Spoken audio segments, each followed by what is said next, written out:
우리 주변에는 예수를 믿어도 가정 문제로 인해서 지치고 힘들어하는 분들이 의외로 많습니다. 또 실제로 가정의 문제만큼 기도 응답이 더딘 그런 기도 제목도 없다는 생각이 들 만큼 오랫동안 같은 문제를 가지고 기도했음에도 불구하고 여전히 그 똑같은 문제 때문에 똑같은 문제로 갈등하고 고민하는 가정들이 굉장히 많습니다. 그러다 보면 이제 이게 10년, 20년 똑같은 문제로 계속 고민을 하고 갈등을 하거든요. 이제 그러다 보면 다른 가정들과 비교를 하면서 자기 연민에 빠지기 쉬운데요. 왜 나는 이렇게 힘들게 살아야 하나? 왜 우리 가정은 이런가? 이런 생각에 사로잡히기도 합니다. 그러면서 부모님이나 배우자나 혹은 자녀들을 향한 원망과 불평을 이렇게 하게 되는 것이죠. 이유가 뭘까요? 여러분, 왜 가정에서 예수를 믿는데 심지어 똑같은 문제로 끊임없이 갈등하고 고민하고 고통스러워하는 이 삶을 반복하게 되는 것입니까? 그 이유는 내가 진정으로 거듭나지 않은 상태에서 잘 살아보려고 혹은 행복하게 살아보려고 내가 힘쓰고 애쓰니까 그렇게 되는 것입니다. 내가 진정으로 거듭나지 않았는데 행복해 보려고 잘 살아보려고 내가 힘쓰고 애쓰다 보면 갈등이 더 커지고 문제는 더 어려워지는 거예요. 여러분, 우리가 노력이 부족해서 가정이 행복하지 않은 것이 아니고 너무 노력해서 가정이 문제가 생기는 경우가 더 많다는 것입니다. 여러분, 혹시 가정에서 남편이나 아내나 자녀들에 대해서 화가 나지 않습니까? 배우자를 향해 혹은 부모님을 향해 자녀를 향해. 근데 여러분, 언제 혹은 왜 화가 나는 걸까요? 그것은 내가 원하는 대로 되지 않았기 때문에 화가 나는 것입니다. 내가 원하는 대로, 그것이 중심에 있다는 거예요. 그리고 이게 화를 내면 어떻게 되죠? 상대방의 감정도 상하게 만들게 되죠. 그래서 결국 가족들끼리 서로 상처를 주고받으면서 살게 되는 것입니다. 가정이 정말로 행복하게 하기 위해서 잘 살아보려고 그렇게 수고하고 애를 썼지만 오히려 반대의 결과가 나타나고 가족들끼리 서로 상처를 주고받고 그로 인해서 지금 지치고 힘든 상태에 있는 분이 계시다면 오늘 말씀을 통해서 주님이 각자에게 주시는 음성을 듣게 되시기를 축복합니다. 오늘 본문 가운데 가장 중요한 핵심 구절은 17절의 말씀입니다. 우리 17절 말씀 함께 한 목소리로 읽겠습니다. 시작. 그런즉 누구든지 그리스도 안에 있으면 새로운 피조물이라 이전 것은 지나갔으니 보라 새 것이 되었도다. 아멘. 주님께서 분명하게 먼저 말씀하시는 것은 뭐냐면 누구든지라는 거예요. 누구든지. 여러분, 혹시 성도님들 중에 가정에 대한 어떤 기대나 소망을 포기하신 분이 계시다면 여러분, 포기하지 마세요. 주님은 누구든지라고 하셨어요. 누구든지 새로운 삶을 살 수 있다는 거예요. 우리 모두는 새로운 삶을 살 수 있다는 것입니다. 그런데 분명한 전제 조건이 있습니다. 그것은 그리스도 안에 있으면이라는 전제 조건입니다. 여러분이 그동안에 가정을 위해서 얼마나 수고하고 애를 쓰셨습니까? 그래도 안 되는 이유는 뭐냐면 그리스도 안에 있으면이라는 비밀을 몰랐기 때문입니다. 왜 우리 가정은 안 될까?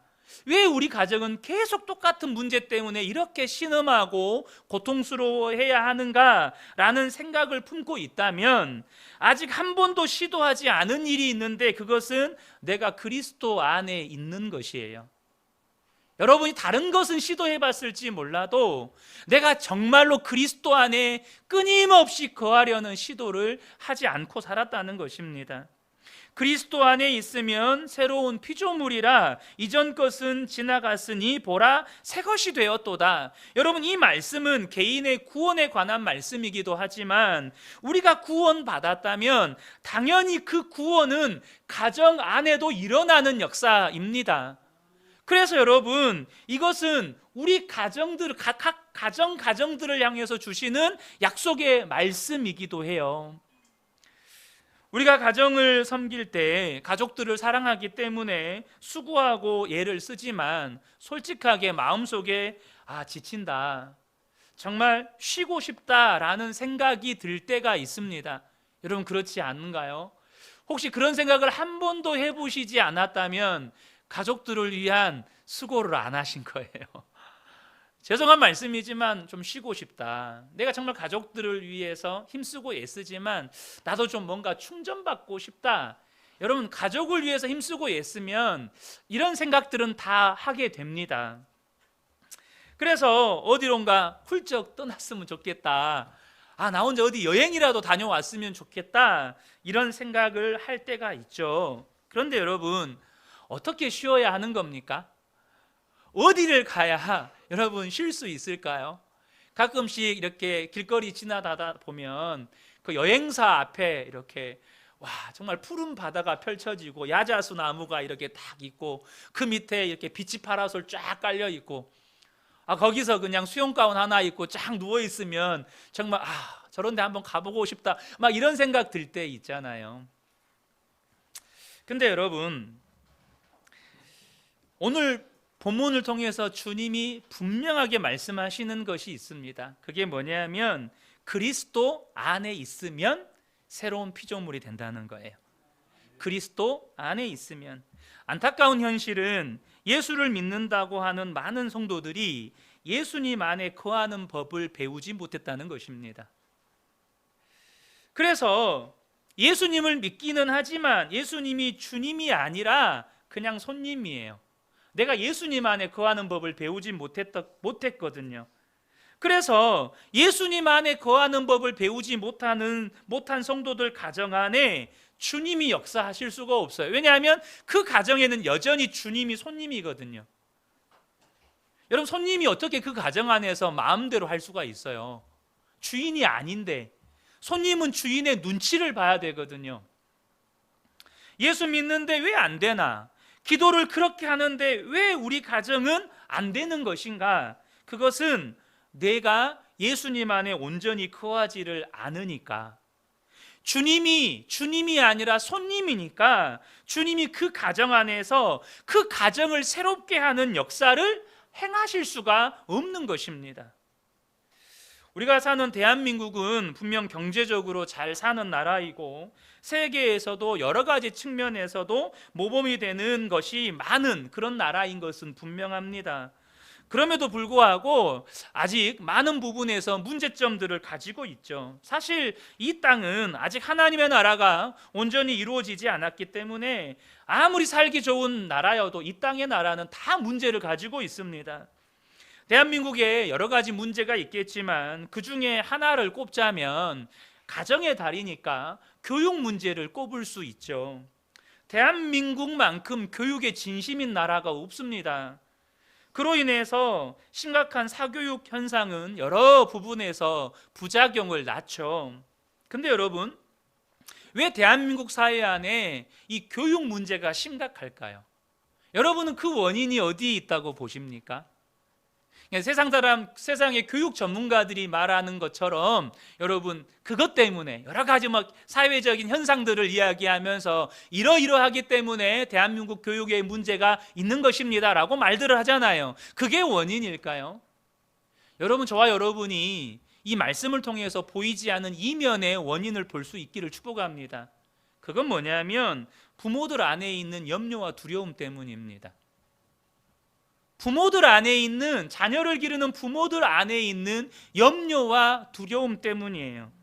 자녀들을 보면 염려가 돼요. 이것도 준비시켜야 될 것 같고 저것도 준비시켜야 될 것 같고 다른 가정의 자녀들과 비교해 보면 내 자녀가 부족한 게 많은 것 같고 그러면 내 자녀는 뒤처질 것 같고, 이런 염려와 두려움이 부모들의 마음을 사로잡고 있는 것입니다. 여러분, 예수님께서 우리를 부르실 때 주신 분명한 약속이 있습니다. 마태복음 11장 28절을 보면 수고하고 무거운 짐진 자들아 다 내게로 오라, 내가 너희를 쉬게 하리라. 여러분, 아멘이십니까? 부모들의 수고하고 무거운 짐 가운데 하나가 뭐죠? 자녀 교육이잖아요. 대한민국 사회에서 부모들의 수고하고 무거운 짐, 그 자녀 교육 아닙니까? 그러면 예수를 믿으면 그 문제도 주님께 맡기고 이제는 주님 안에서 쉼을 누려야 하는데 그러지를 못하는 거예요. 여전히 자녀들을 생각하면 내 자녀가 좋은 대학 갈 수는 있을까? 자기 밥벌이는 하고 살 수 있을까? 세상에서 성공할 수 있을까? 그렇게 염려하고 두려워합니다. 예수를 믿지만 자녀 문제에 대해서는 안 믿어지는 거예요. 자녀 문제에 대해서는 예수님이 안 믿어지는 거예요. 여러분, 사람의 믿음은 말과 행동으로 나타나게 됩니다. 제가 고등학교 다닐 때는 좀 덜 그랬던 것 같아요. 근데 지금 저희 자녀들을 보면 인서울이 그냥 입에 붙어 있어요. 인서울, 이게 입에 붙어 있다고요. 선생님들이 아이들에게 너희들 인서울해야 된다고 끊임없이 아이들에게 주입합니다. 그래서 부모들도 너도 나도 인서울 하는 거예요. 그래야 수도권에 있는, 서울에 있는 대학교를 나와야 그래도 내 자녀가 번듯한 직장 갖고 잘 살 거라고 믿기 때문이에요. 자녀를 향해 염려하고 두려운 마음을 가지고 있으니 내 안에 있는 염려와 두려움이 자녀들을 향한 말과 행동으로 나타납니다. 어떻게 해요? 끊임없이 자녀들을 향해 잔소리를 하게 되고 부모의 통제와 규율 안으로 자녀를 집어넣으려고 해요. 너 이렇게 해야 돼. 너 저렇게 해야 돼. 너 이렇게 하면 안 하면 안 돼. 라는 그 통제와 규율 속으로 자녀를 집어넣는 거죠. 여러분, 이러한 부모의 믿음은 자녀들에게로 흘러갑니다. 그래서 여러분, 부모가 진짜 믿음이 있으면요, 자녀가 실패 때문에 좌절하고 괴로워하고 고통스러워해도 다시 일으켜 세워줄 수가 있어요. 그런데 부모가 믿음이 없으면 하나님이 자녀들을 책임져 주실 거라는 그 믿음이 책임져 주실 거라고 믿어지지가 않아요. 그러면 뭐가 흘러가죠? 염려와 두려움이 흘러가게 되고 자녀들이 실패하고 좌절하고 괴로워할 때 일어설 방법이 없어요. 내가 부모로부터 흘려받은 건 염려와 두려움이거든요. 하나님이 책임져 주실 거라는 믿음을 받은 게 아니고 염려와 두려움을 흘려받다 보니까 넘어지면 일어설 힘이 없는 거예요. 여러분은 지금 여러분 가정 안에 있는 문제들에 대해서 예수님을 믿기만 하면 된다, 여러분 이 믿음이 있습니까? 지금 여러분의 가정 안에 여러 가지 문제들이 있지 않겠습니까? 그 문제들 앞에서 예수님만 믿으면 된다, 이 믿음이 있느냐는 거예요. 당장 자녀들에 대해서 내가 수고하고 애쓰면서 잔소리를 해도 안 되는데 예수님을 믿기만 하면 될까? 이미 그것은 내 안에 불안과 두려움이 있다는 거예요. 아직 예수님을 믿는 믿음이 없다는 뜻입니다. 그래서 믿음이 없으니 주님도 역사를 못 하시는 거예요. 내가 하나님께 드리는 것은 늘 불안과 두려움이니까, 염려와 두려움이니까 주님이 뭘 하실 수가 있겠어요? 예수님이 행하신 기적을 경험한 많은 사람들이 예수님께 들었던 말씀이 있어요. 그 말씀이 뭔지 아십니까? 네 믿음이 너를 구원하였느니라. 예수님의 기적을 경험했던 많은 그 믿음의 사람들이 예수님으로부터 들었던 말이 네 믿음이 너를 구원하였느니라 였어요. 그러니까 우리 안에 믿음이 없으면 주님의 역사를 경험할 수가 없다는 말입니다. 부부관계도 마찬가지예요. 하나님께서 내 남편을 붙들어 주시고 세워 주실 것이라고 믿어지면 아내의 말과 행동이 달라집니다. 하나님께서 내 아내를 변화시켜 주실 것이라고 믿어지면 남편의 말과 행동이 달라지게 되는 거예요. 우리의 말과 행동이 지금 나의 믿음인 거예요. 마태복음 6장 26절에 주님께서 우리에게 주신 약속의 말씀이 있습니다. 공중의 새를 보라. 심지도 않고 거두지도 않고 창고에 모아들이지도 아니하되 너희 하늘 아버지께서 기르시나니 너희는 이것들보다 귀하지 아니하냐. 공중에 나는 새도 하나님께서 먹이시고 기르시는데 이것들보다 귀한 너희들일까 보냐. 반드시 너희들을 하나님이 책임져 주신다. 주님은 정말로 우리가 이 믿음을 갖기를 원하시는 것입니다. 예수님을 믿었으면 배우자에 대해서, 자녀에 대해서, 부모님에 대해서 하나님이 책임져 주실 거니까 염려하거나 두려워하지 말라는 것입니다. 내 삶의 모든 문제를 주님이 책임져 주신다는 것을 믿으라는 거예요. 마태복음 6장 31절 32절 그러므로 염려하여 이르기를 무엇을 먹을까 무엇을 마실까 무엇을 입을까 하지 말라. 이는 다 이방인들이 구하는 것이라. 너희 하늘 아버지께서 이 모든 것이 너희에게 있어야 할 줄을 아시느니라. 저와 여러분의 가정 안에서 정말로 하나님이 행하시는 변화의 역사를 경험하기를 원하신다면 여러분 정말로 하셔야 될 게 뭐냐? 예수님 믿으셔야 돼요. 정말로 예수님 믿으셔야 돼요. 우리 가정은 예수님이 책임지신다. 지금 눈앞에는 문제들 많지만 내 남편 예수님이 책임지신다. 내 아내 예수님이 책임지신다. 내 자녀들 예수님이 책임지신다. 지금 이 문제 반드시 예수 믿으면 주님이 역사하신다. 예수님이 반드시 해결해 주신다. 그렇게 믿으셔야 한다는 거예요. 믿는다는 말은 뭐죠? 더 이상 걱정하거나 염려하지 않는다는 거예요. 더 이상 불안해하거나 두려워하지 않는다는 말입니다. 그런데 우리가 한 가지 놓치면 안 되는 것이 뭐냐면 그렇다고 아무것도 하지 말라는 뜻이 아니에요. 걱정하지 말아라, 염려하지 말아라, 불안해하거나 두려워하지 말라라고 하는 것은 예수님 안에 거하면서 말을 하든지 행동하든지 하라는 뜻이에요. 아무것도 하지 말라는 뜻이 전혀 아닙니다. 예수님 안에 거하는 것을 먼저 하라는 거예요. 예수님 안에 거하면 예수님께서 어떻게 판단하고 어떻게 생각하고 어떻게 말하고 어떻게 행동해야 할지를 우리에게 가르쳐 주실 거라는 거예요. 예수님 안에 거한다는 말은 뭐죠? 내가 온전히 예수님과 연합하여서 하나가 되었다는 말입니다. 그래서 예수님의 생각이 내 생각이 되고 예수님의 마음이 내 마음이 되는 거예요. 갈라디아서 5장 24절을 보면 그리스도 예수의 사람은 육체와 함께 그 정욕과 탐심을 어떻게 했다고요? 십자가에 못 박았느니라. 그러니까 예수를 믿는다는 것은 예수님과 내가 연합하여서 이제 예수님의 생각이 내 생각이 되고 내 마음 안에 예수님의 마음이 있으니 내 정욕과 탐심대로 행하지 않는다는 거예요. 정욕과 탐심은 다 십자가에 못 박았어요. 그러므로 그리스도와 함께 나는 그리스도와 함께 나는 십자가에서 죽었고 이제는 예수님으로만 사는 사람이 된 것입니다. 여러분, 내가 정말로 예수님과 함께 십자가에 못 박혔다는 것을 믿게 되면 정말로 내 안에 예수님이 계시다는 것을 진짜 알고 그 주님을 바라보게 되면 반드시 우리 안에서 일어나는 역사가 있는데 주님의 마음을 알게 된다는 거예요. 주님이 뭘 원하시는지를 알게 된다는 거예요. 그럼 우리가 할 일은 뭐죠? 그 주님의 마음을 내가 품는 거예요. 그 주님의 마음을 내가 붙잡는 거예요. 빌립보서 2장 5절 말씀 우리 함께 읽겠습니다. 시작. 너희 안에 이 마음을 품으라. 곧 그리스도 예수의 마음이니.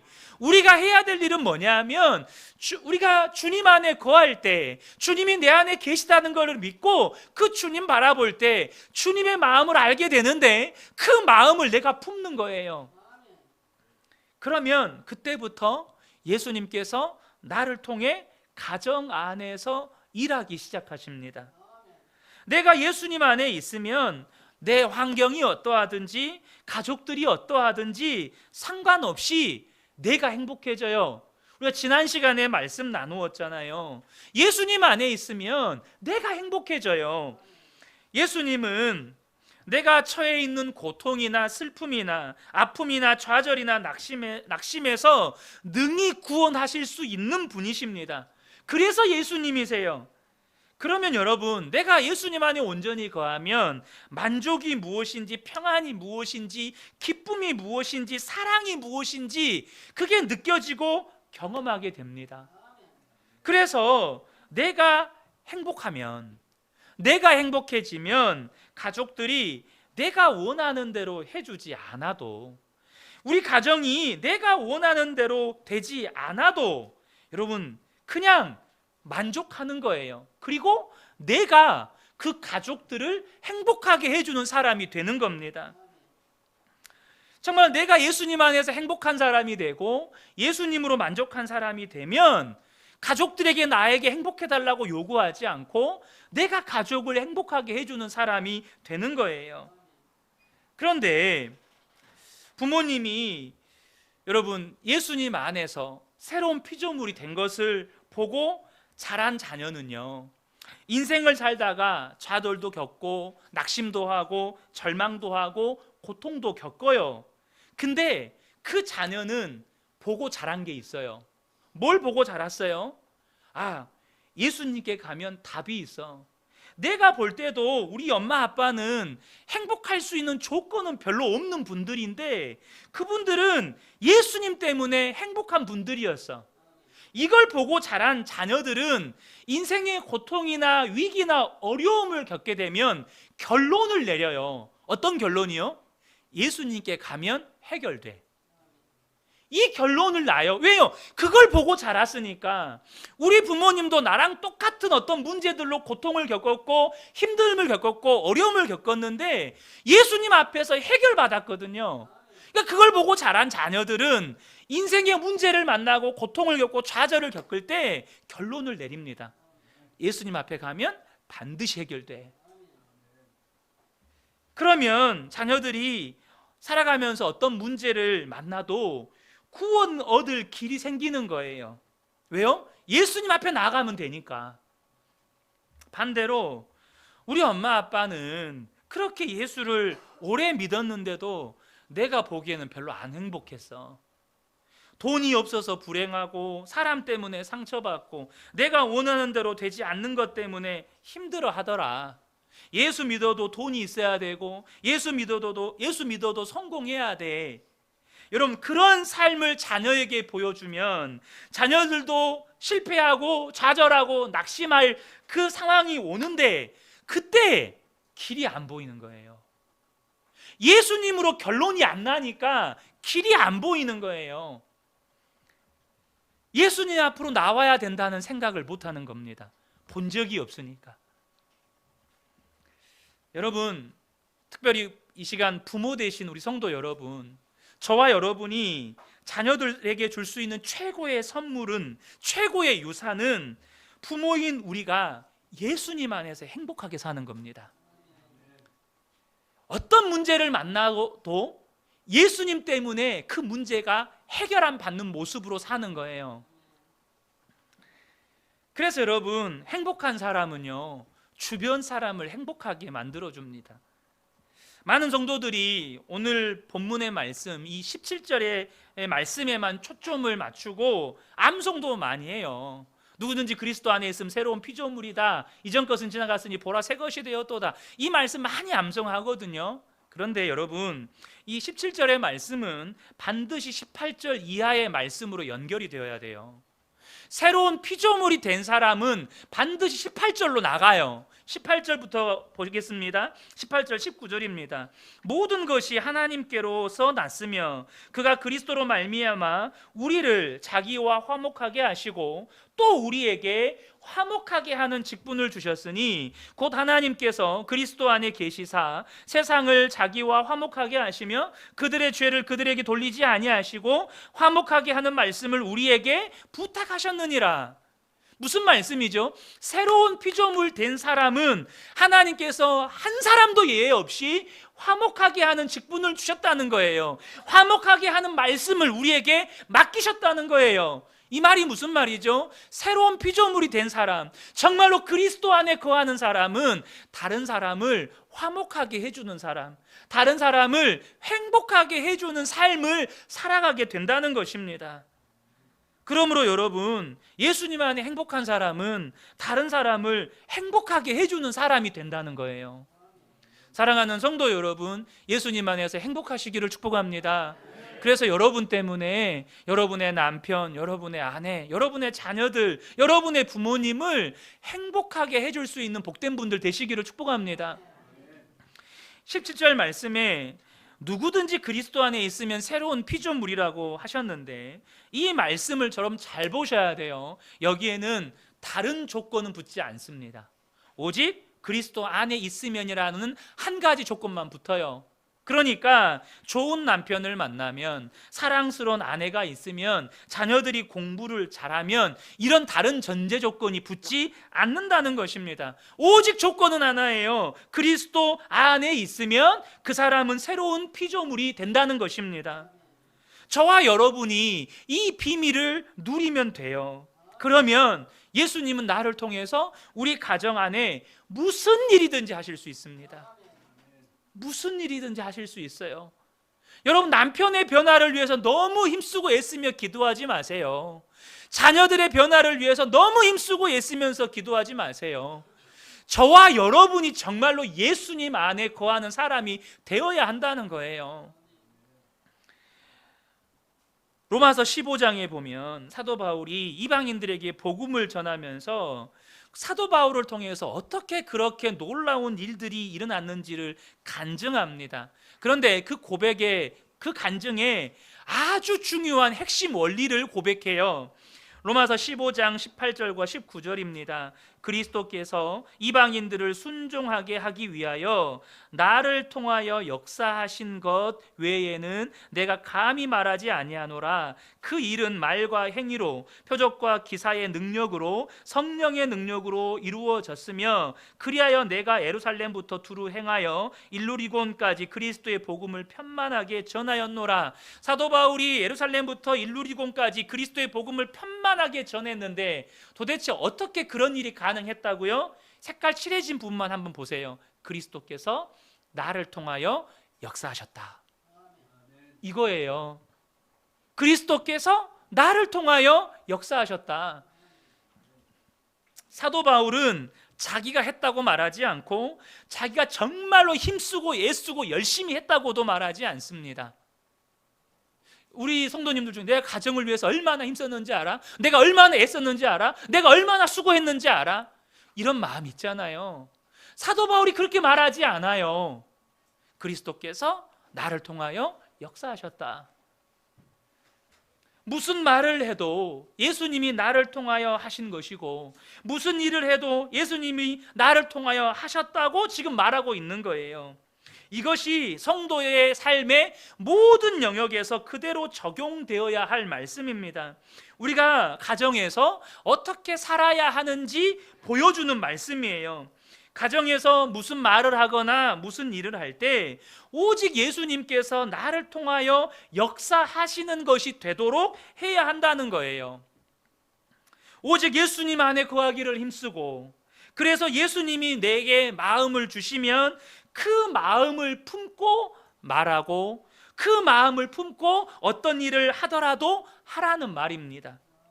그러면 우리 가정에 있는 모든 문제는 주님이 다 해결하십니다. 여러분 가정 안에 지금 힘든 것이 있다면 도대체 왜 이렇게 힘든 것인가? 여러분 정말 곰곰하게 한번 생각해 보세요. 왜 이렇게 이 문제가 해결이 안 되고 이렇게 힘들까? 그러면 틀림없이 내가 예수님의 마음으로 하고 있지 않다는 것을 발견하게 됩니다. 내가 정말로 온전히 예수님 안에 거하고 있지 않다는 것을 발견하게 돼요. 내가 먼저 예수님의 마음을 품어야 돼요. 그래서 내 마음 안에 평안이 있는가? 그러면 이야기하라는 겁니다. 내 마음 안에 감사가 있는가? 내 마음 안에 사랑이 있는가? 내 마음 안에 기쁨이 있는가? 그러면 무슨 일이든지 하라는 것입니다. 그 전에는 주님 안에 거하는 시간을 더 가지라는 거예요. 마음이 요동치고 미움이 올라오고 낙심이 되고 두려움이 있다면 주님 안에 거하는 시간을 가지십시오. 주님을 더욱더 바라보고 나는 죽고 예수로 사는, 온전히 예수님과 하나가 되는 십자가 복음을 붙잡으라는 겁니다. 그러면 반드시 주님께서 내게 그 문제에 대해서 주님의 마음을 부어주십니다. 그 상황 가운데에서도 주님의 마음을 부어주세요. 평안을 주시고 기쁨을 주시고 사랑을 주시고 감사를 주시고 할 말을 주십니다. 예수님의 마음을 품게 되잖아요. 그러면 느끼는 것부터가 달라집니다. 생각하는 것이 달라져요. 말하는 것도 다 달라집니다. 보이지 않았던 것들이 보이고 깨닫지 못했던 것들이 깨달아집니다.